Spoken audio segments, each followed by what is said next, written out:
Halo semuanya, jumpa lagi dengan Mas Pari.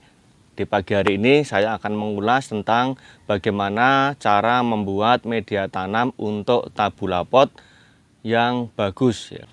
Kenapa dikatakan bagus? Karena media yang akan saya buat ini akan mampu menyuburkan tanaman buah yang akan kita tanam dalam pot dan juga akan mampu mempercepat pertumbuhan bunga dan buah.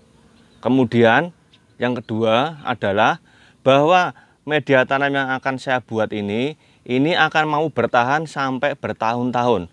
Bahkan sampai ada yang sudah 4 tahun, nanti akan saya tunjukkan tanaman buah saya sudah 4 tahun itu belum bantat, dalam arti belum peras dan masih bisa menopang atau membuat tanaman buah saya bisa berbunga dan berbuah terus. Saya tunjukkan tanaman buah saya yang sudah 4 tahun dengan media tanam yang saya buat ini mampu selalu berbunga dan berbuah. Teman-teman semua, ini adalah tanaman buah dalam pot saya. Bisa kita lihat medianya. Ini sudah masih gembur ya, ini masih gembur. Ini tanaman sudah sekitar umur 4 tahun dan belum pernah saya ganti media tanamnya. Ini pot yang saya gunakan adalah pot Mio ukuran 35 ya. Kemudian yang saya tanam adalah tanaman belimbing. Nanti bisa dilihat. Ini adalah belimbing yang masih muda. Kemudian di sebelahnya sudah tumbuh bunga lagi. Kita geser ke sebelah. Ini belimbing yang lebih tua ya. Udah agak menguning, yang gede udah siap dikonsumsi. Ini di bawah juga masih ada belimbingnya. Ini ada lagi ya. Ini ada lagi dan ini sangat besar sekali teman-teman semua ya. Ini bisa dilihat dengan ukuran tangan saya. Belimbingnya sangat besar. Ini udah siap petik. Dan ini udah tumbuh bunga lagi. Ada 3 syarat media tanam dalam pot yang harus dipenuhi supaya media tersebut bisa ideal ya, bisa menopang tanaman buah kita selalu subur dan berbunga serta berbuah ya. Syarat yang pertama adalah media tanam tersebut harus poros ya. Poros itu maksudnya ketika terkena air itu bisa menyerap air dan langsung membuang ke bawah ya, tidak menggenang di atas. Kedua, media tanam tersebut harus mengandung nutrisi ya. Nutrisi tanaman tentunya. Nutrisi tanaman atau biasa kita sebut dengan unsur hara tanaman harus terkandung dalam media tersebut. Baik itu unsur hara N, P, K, unsur mikro, dan juga jangan lupa media tanam tersebut juga harus mengandung beberapa agensia hayati. Kemudian syarat selanjutnya adalah bahwa media tanam tersebut harus ber-pH ideal ya, atau ber-pH netral. pH yang bagus, pH netral itu sekitar 6 sampai 7.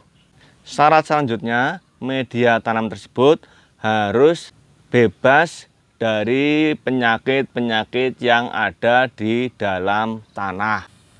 Teman-teman semua, ada 7 bahan media tanam yang akan saya gunakan agar bisa menopang pertumbuhan tanaman bertahun-tahun dan juga tanaman bisa tumbuh subur, berbunga dan berbuah terus. Ini yang pertama adalah tanah ya. Ini tanah bisa tanah baru, dalam arti belum pernah ditanami atau beli. Bisa juga tanah bekas media tanam yang telah kita bongkar atau tanaman-tanaman sudah tua. Ini tanah. Kemudian yang kedua adalah sekam. Ini sekam mentah, belum saya apa-apakan. Kemudian yang ketiga adalah pupuk organik padat atau kompos ya. Kotoran ini saya gunakan kotoran kambing, tapi yang harus sudah terfermentasi, harus sudah matang ya. Jangan kotoran kambing yang masih mentah, itu bahaya, bisa meracuni tanaman.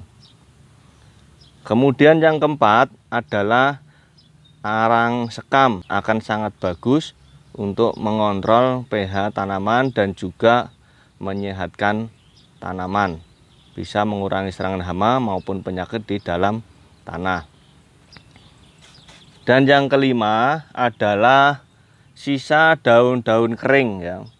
Tentunya kalau kita menanam buah dalam pot, itu daun-daun yang tua biasanya akan rontok ya. Ini kita kumpulkan, tidak saya buang, lalu saya gunakan sebagai campuran atau media tanam campuran untuk tabula pot. Dan yang keenam adalah pupuk NPK ya. Bisa digunakan NPK Mutiara atau NPK Ponska atau NPK yang lain. Ini nanti saya gunakan cukup 1 genggam saja ya, untuk campuran. Ini adalah untuk mencukupi kebutuhan nutrisi tanaman seperti itu. Dan yang terakhir adalah ini adalah mikroorganisme ya. Ini bisa digunakan seadanya, Anda miliki apa aja boleh ya. Bisa kita gunakan E4, bisa kita gunakan MOL. Nah, kebetulan saya punya yang bagus ya, ini mikroorganisme apa namanya, dekomposer BK. Ini BK ini bentuknya atau cairan dalamnya warnanya hitam kental seperti kecap seperti ini teman-teman semua ya. Ini adalah wujud BK dalamnya seperti ini ya. Ini ada sisa daun 1 bagian ya, kemudian arang sekam 1 bagian, pupuk kandang 1 bagian, merang sekam 1 bagian, tanah 1 bagian ya. Ini semuanya 1 bagian, 1:1:1, lalu kita campurkan ya. Kita campurkan jadi 1. Jangan lupa untuk NPK nya juga kita berikan 1 genggam ya. Untuk 1 pot cukup 1 genggam saja, nggak usah banyak-banyak. Dicampurkan jadi 1. Kemudian 5 ml BK kita campurkan dengan 1 liter air ya. Nanti kalau dalam 1 pot biasanya sekitar butuh 2 liter, berarti 10 ml BK atau 1 tutupnya ini ya. 1 tutupnya ini kita campurkan dengan 10 liter air, lalu kita siramkan ke media tanam, kemudian kita campur secara merata ya. Oke teman-teman semua, demikian tadi informasi yang saya berikan seputar tentang pembuatan media tanam tabula pot. Mudah-mudahan bisa bermanfaat bagi Anda semua. Jangan lupa kasih like, subscribe, dan komen agar Anda tidak tertinggal dengan info-info pertanian lainnya. Salam tani.